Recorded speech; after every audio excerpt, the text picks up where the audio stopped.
This video I'm going to show you how I set up my CoverPro 10x10 portable shed. Now here I'm just quickly showing how I laid out all the parts to make it easier for setup. This box contains most of the hardware, so I'm just going to lay that out so it's easier to see.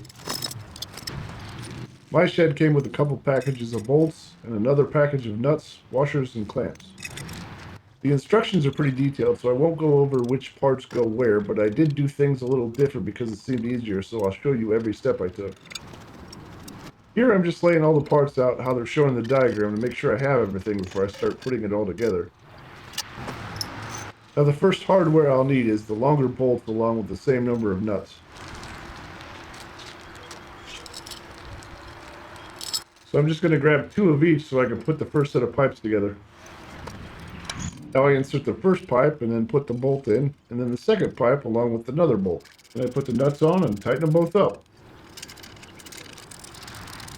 And I just do the same thing with the middle parts, which I should note that the connector is different than the 2 end connectors.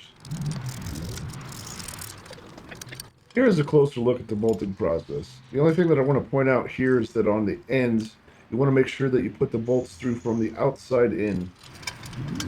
And the bolts can be a little tricky to get all the way through the pipe, but it's not that hard. Also, I wouldn't tighten these up too much, because I would imagine you could crack the paint if you overdo it. I wasn't interested in testing that theory out, though. Alright, now here I'm just going to put all the pieces for the top part together. Everything should slide into place pretty easy. Again, the 2 middle connectors are going to be different than the 4 end connectors. I'm going to slow these next 2 down a bit so you can see how I'm doing it. It's not difficult at all if you have all the parts in the right place. And the top might pull apart here like it did for me, but not a big deal putting it back. Now the cover for the shed will have a lot more material than the front and back, so you shouldn't have a problem identifying it. And if I recall correctly, the instructions will tell you to put this on after you have all the pipe together, but I found it easier to drape it over the top pipe before I got it in the air. Now I'm ready for the side pipes, so I'm going to grab all those and throw them into place. These dimpled ends are going to go up inside the top pipe. So I start in the middle, lifting the top up with one hand so I can put the pipe in with the other hand. Then the pipe on the ends, and then I go to the other side. Doing the same thing, middle, and then the ends. Now I'm going to put the footer pieces on, so I just throw those into place. Starting with the middle again, I insert the footer pipe into the side pipe and then do the same on the end. And the other side. This pipe came off the rock, so I had to clear some dirt out first, though. But there it is, mostly all together. Now I just go through and space the cover out evenly.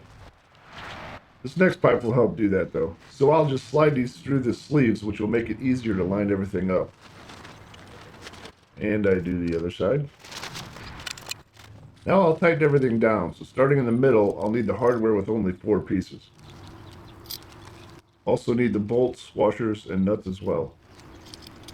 Now I slide the middle part in with the bolt and then attach the front part with the washer and lock nut.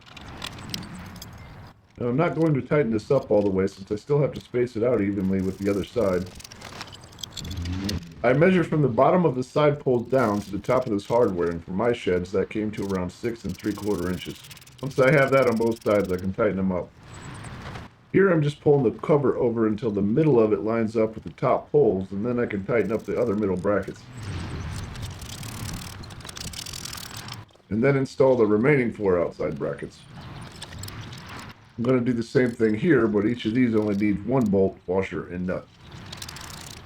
And now that I know my measurement, I can just tighten these up all the way once I have it. The measurement from the side pole down should be the same for all of these since all the side poles were the same size. Okay, one last adjustment here and I'm ready for the front and back. So I'll start with the back cover after tossing all the ratchets into place. And the first thing I do is tie off my wrenches so the strap won't go up inside the cover. It's not easy getting out once it's up in there. The straps went way up inside the cover during this process on the first shed I built. It took me a good half an hour to get them out. I'll show this in greater detail for the front of the shed, but what I'm doing is pounding back the pull connectors so I can slip the strap through them. Then I just pull the cover inside so I can tighten it down with the ratchets. But before I can do that, I need to untie my wrenches. Then I simply feed the strap through the ratchet and then crank it until the strap wraps around on top of itself to hold it in place. And here is a closer look at that process. Once I have both the ratchets a little tight, I'm going to make a final adjustment before I tighten them all the way up. I still have to ratchet the back of the top cover from the outside, but I'm done with the back on the inside. And now for the front of the shed. Here's a better view of me tying my wrenches to the straps so they won't go up inside the cover. Again, I promise you're going to want to do this because it's such a pain to get out if you hang it like I do. But you can see better how I do it here. I just pull the strap through the poles and then put them back together. Again, I pound it out, pull them through, and then I put it back together. And same thing for the left side. I untie the wrench, get the strap going through the ratchet, and now I do the same on the right side. Let's take a closer look at how the ratchet works though. I slide the strap through the middle and pull it out more. Then I attach the ratchet hook to the footer pole so I can tighten it up.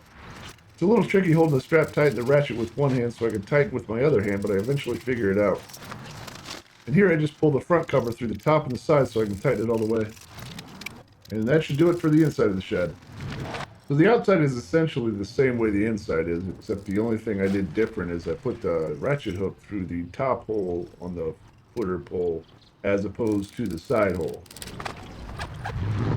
And you can see how the top cover pulls down over the front cover as I tighten the ratchets. Now I'm going to turn this into place because I'm building a cluster of these sheds with the CoverPro 10x20 canopy. So here I'll just tighten the back ratchets and all I have left to do is anchor the shed down with the wire and the clamps. I need to do a little adjusting before I tighten the back ratchets all the way down though. Then I space all the poles out to where I want them to be and that'll be it for the setup. Now this is obviously later after I have all 4 sheds built. I want to point out that I'm doing this different than how you should for a single shed. I decided to only use 6 anchors instead of 8, and here is the installation of the middle one since it's on the outside and easier to shoot video for.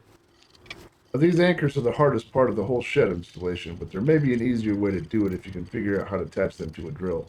I didn't want to spend the time to figure that out though, so I just used this bar. But once you have them in the ground, you just wrap the wire around the footer pole and then through the anchor loop. Now you won't need to do this, but I had to install these pins for the canopy now that I had the pole in place. After that, I just pull the wire tight and then install the clamp. I'm putting both the nuts on the end and then I just tighten them up. And that's it.